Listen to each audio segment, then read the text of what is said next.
tableau les 4 étapes du comportement alimentaire. Comme on a dit, comme on a expliqué avant, première étape, c'est repérage et connaissance de l'aliment. Deuxième étape, c'est déplacement. 3, capture et récolte. Et 4, consommation.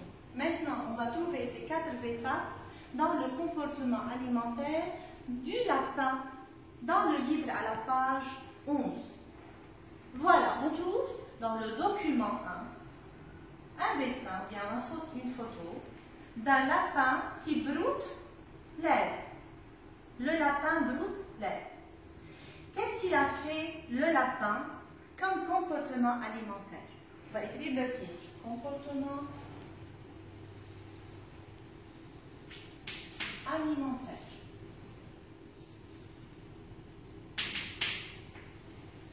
Tout d'abord, repérage et connaissance. Comment le lapin a repéré ses aliments? De loin, il a vu l'herbe dont il reconnaît, dont il aime manger. Alors, il voit de loin. C'est-à-dire, première étape, il repère avec quoi? Avec les organes de sens. Quel organe de sens intervient dans cette étape? Bien sûr, ce sont les yeux qui sont les organes de sens qui ont travaillé. La vue, ils ont vu, le lapin a vu ses aliments. De loin, il a reconnu l'aliment qu'il mange, qu'il va manger. Ensuite, la deuxième étape, que fait le lapin? Il va se déplacer. Comment il va se déplacer? Il y a une façon de se déplacer qu'on appelle le saut. Ou bien on dit le lapin bondit. Il saute. Il va bondir par des sauts. Il y a par plusieurs sauts. Comment se fait ce déplacement? Je vais écrire tout d'abord. Le repérage se fait à l'aide des organes de sens. Et ici, c'est quoi l'organe de sens dans cet exemple? Les yeux. Organe de sens, les yeux. Et quel est le sens? C'est la vue, bien sûr. Deuxièmement, le déplacement, comment il se fait? Par saut. Comment? Un lapin, je vais désigner le lapin par ce schéma. Voilà, un lapin. Il possède des pattes postérieures et des pattes de devant. Voilà. Tout d'abord, il va s'appuyer sur la terre. Comment il s'appuie? Sur ses pattes, ou bien les membres postérieurs. Il va prendre cette position. On appelle cette position l'appui. C'est-à-dire, il va se poser sur la terre seulement sur ses 2 pattes postérieures, ou bien inférieures. Les 2 pattes supérieures sont dans l'air. Ensuite, il va faire une poussée, c'est-à-dire, il va prendre la position du saut. Il va étirer son corps. Voilà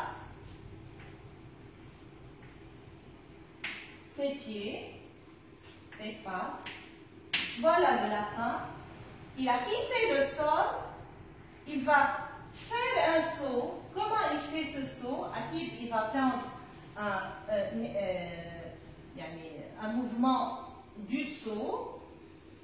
Son corps s'étire et sa patte postérieure devient plus étirée et il va dans la direction du haut et horizontal.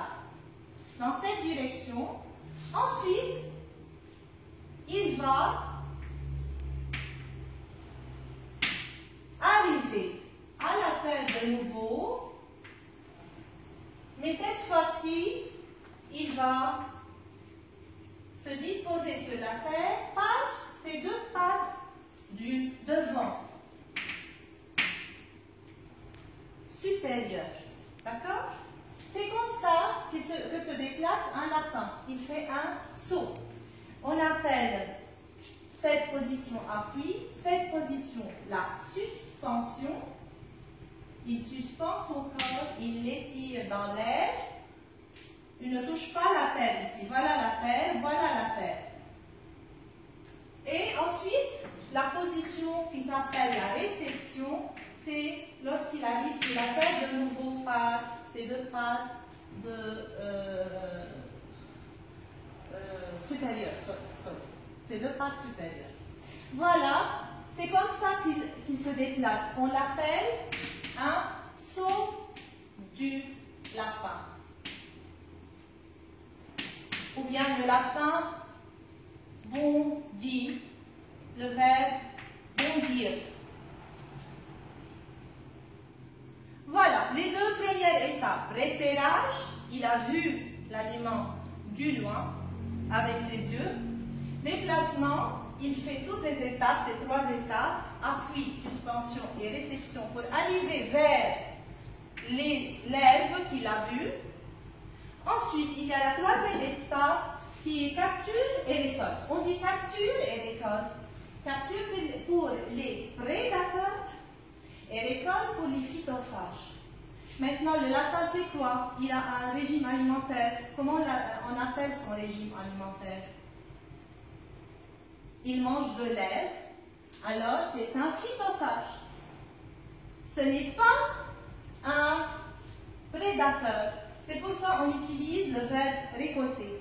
Il va récolter, il va cueillir avec ses incisives l'herbe et ensuite, après le récoltage, il va la consommer. Comment il va consommer? Akid, il va avaler, ingérer, ensuite digérer, ou bien la digestion.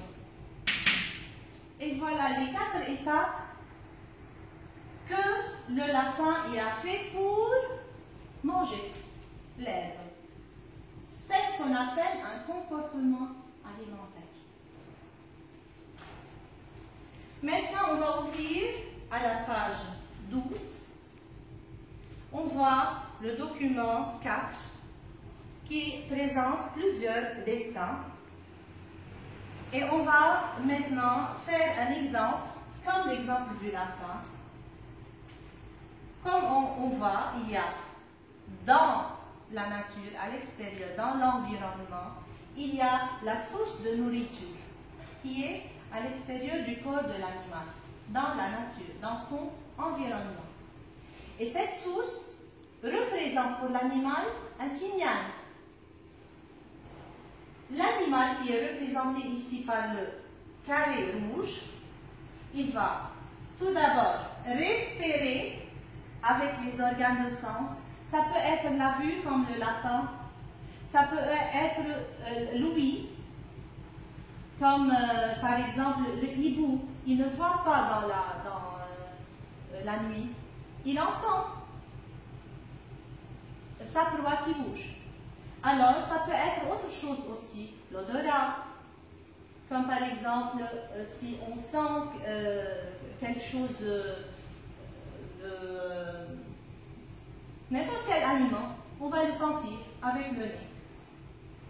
Ainsi, de l'extérieur viennent les signaux et l'animal, il va les apercevoir avec les organes de sens. Dans son système qu'on appelle le système nerveux, il va intégrer, interpréter et il va donner le système nerveux va donner une réponse, c'est d'agir, de se déplacer vers l'aliment qu'on a vu, vers l'aliment qu'on a senti, vers l'aliment qu'on a entendu. Ensuite, la réponse vient, c'est toi capturer ou bien récolter et à la fin consommer. Toujours, il y a ces 4 étapes dans le comportement de n'importe quel animal. On a ici les 2 exemples. Le lapin, on a pris l'exemple avant, et l'exemple de l'araignée qui a vu la mouche. Alors, quel est l'organe de sens qui a permis à l'araignée de repérer son aliment? C'est les yeux. Et quel est le sens? C'est la vue. À l'aide de ses yeux, l'araignée, elle a vu la mouche. Elle va faire la deuxième étape qui est le déplacement, se rapproche vers sa proie. On dit proie pourquoi? Car l'araignée est un insecte, la mouche est un insecte. Ce sont deux animaux qu'on appelle des insectes.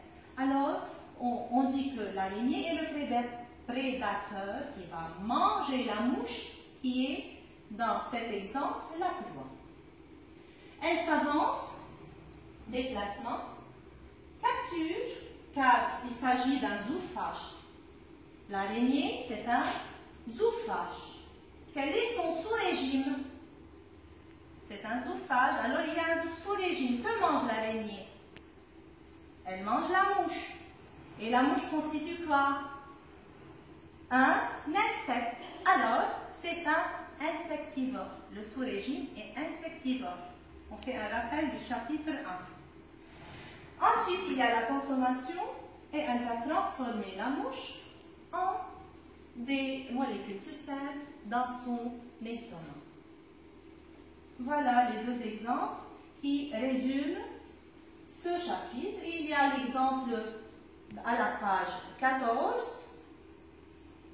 On voit un rapace qui est le vautour ou bien le faucon pèlerin. C'est un vautour. يعني صقر بالعربي أو نسر. كمان, comme on a dit dans l'exemple du lapin et de l'araignée, le vautour, ce faucon, il va voir l'hirondelle de loin, il repère et connaît son aliment, il va prendre un vol, déplacement, il se déplace par un vol, car il est un oiseau. Ensuite, il arrive vers sa proie, il la capture avec des organes de capture. Quels sont les organes de capture dans ce cas-là? C'est un vautour qui possède des serres. Serres, c'est-à-dire des griffes qui sont courbées, comme ça. Voilà. Il a des griffes qui sont bien développées, courbées, qu'on appelle les serres. Il va attraper ou bien capturer sa proie, qui est l'hirondelle dans ce cas-là, et ensuite la consommation. Il va la manger. Il y a un mot ici qu'on appelle camouflage. Le camouflage, c'est un genre du comportement alimentaire. C'est quoi un camouflage? Camouflage, c'est-à-dire lorsqu'un animal change sa couleur pour que le prédateur ne le saisit pas, ou bien ne peut pas l'apercevoir. C'est-à-dire, ce caméléon, par exemple, il va changer sa couleur. Il a la capacité de changer sa couleur comme l'environnement qui l'entoure. C'est ainsi qu'un prédateur ne peut pas le voir. Il va se cacher d'un prédateur de cette façon qu'on appelle camouflage. Alors, le camouflage, c'est un comportement alimentaire que possèdent certains animaux pour se cacher des prédateurs.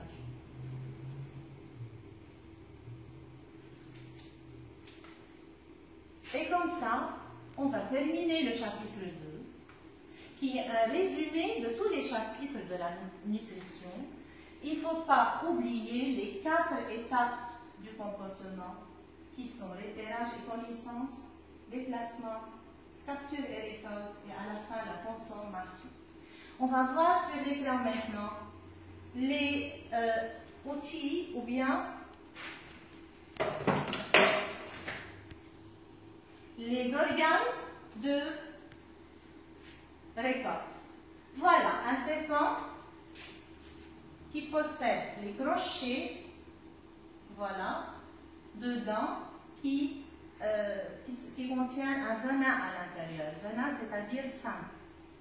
Il y a ici un venin. Lorsqu'il va attraper sa proie, il va déverser le venin sur sa proie et comme ça, elle sera paralysée. Voilà, on voit ici une goutte de venin qui tombe du crochet.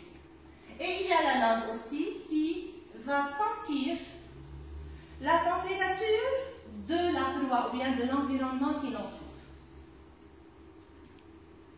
Crochet.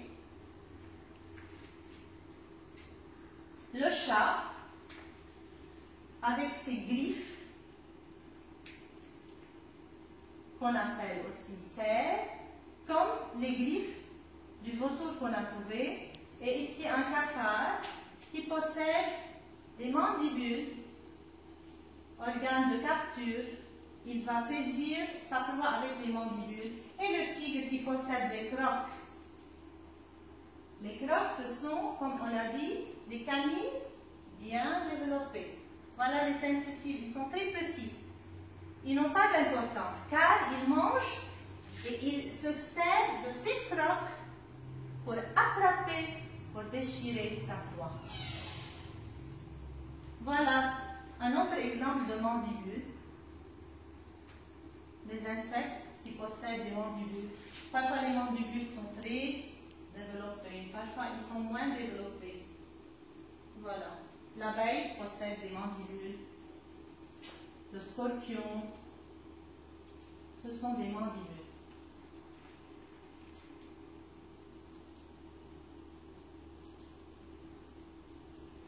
Un bilan, les phases de la chasse.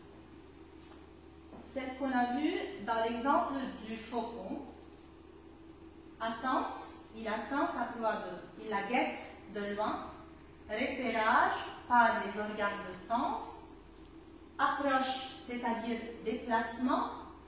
Mise à mort, c'est-à-dire capturer. Et à la fin, il y a le repas ou bien la consommation. C'est un schéma fonctionnel, c'est-à-dire lorsqu'on écrit un mot avec des flèches, on appelle cela schéma fonctionnel, qui résume les phases de la chasse du faucon qu'on a vu, l'exemple qu'on a vu à la page 14 dans le livre. Quelques mots.